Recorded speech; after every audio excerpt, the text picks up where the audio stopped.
بچوں، آج میں آپ کو جو کہانی سناؤں گی اس کا عنوان ہے دل کی آواز۔ آج گلی میں داخل ہوتے ہی شعیب کی نظر درمیان میں پڑے 4-5 پتھروں پر پڑی جو سلیقے سے سجائے گئے تھے۔ شعیب کا روزانہ یہی معمول تھا کہ گلی میں داخل ہوتے ہی سب سے پہلے ان پتھروں کو اٹھا کر کنارے کرتا اور پھر گھر کی طرف چل پڑتا۔ نہ گلی کے بچوں نے سر پر پتھر پھرانے کی عادت چھوڑی اور نہ شعیب نے اپنا راستہ تبدیل کیا۔ شعیب ایک نیک دل استاد تھا۔ اس محلے سے اس کا روز گزر ہوتا تھا۔ وہ صبح ٹھیک 7 بجے گھر سے نکلتا۔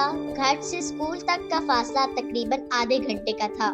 صبح جب وہ یہاں سے گزرتا تو یہ پتھر یہاں نہیں ہوتے، مگر واپسی پر یہ ضرور موجود ہوتے۔ بچوں کو معلوم تھا کہ وہ یہاں سے روزانہ پتھر ہٹا دیتا ہے، اس لیے وہ بھی پتھر رکھنا اپنا فرض سمجھتے اور اس میں کبھی کوتاہی نہیں کرتے تھے۔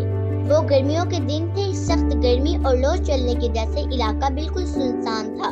دھوپ اتنی سخت تھی کہ بدن جھلسا جا رہا تھا۔ اسکول میں بھی آج لڑکوں نے اس کا ناک میں دم کر رکھا تھا۔ ایک ہی سبق کئی مرتبہ پڑھانے پر بھی یاد نہیں کرتے تھے۔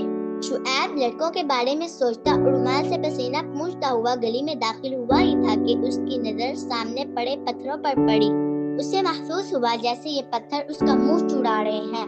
پھر آج تعداد میں زیادہ تھے، یہ دیکھ کر اسے غصہ آ گیا اور پتھر ہٹائے بغیر آگے بڑھا، مگر کچھ دور چل کر اس کے قدم خود بخود رک گئے، جیسے انہیں کسی شکنجے میں کس دیا گیا ہو۔ دل کی آواز آئی، یہ کیا کیا تم نے؟ گلی کے لڑکے روزانہ پتھر پھیلاتے ہیں، حالانکہ یہ انتہائی بری حرکت ہے، مگر پھر بھی انہوں نے اپنی یہ عادت چھوڑی نہیں اور تم نے نیکی کے راستے پر چل کر بھی اتنی جلدی اکتا گئے، اپنی کی نیکی برباد کر دی۔ اس کا مطلب یہ ہے کہ تم نے شکست کھا لی، بہت افسوس ہے تم پر۔ وہ کچھ دیر دل کی باتوں پر غور کرتا رہا، پھر پلٹ کر ان پتھروں کے پاس آیا، جلدی انہیں اٹھا کر کنارے کیا اور ہاتھ جھاڑتا ہوا گھر کی طرف چل پڑا۔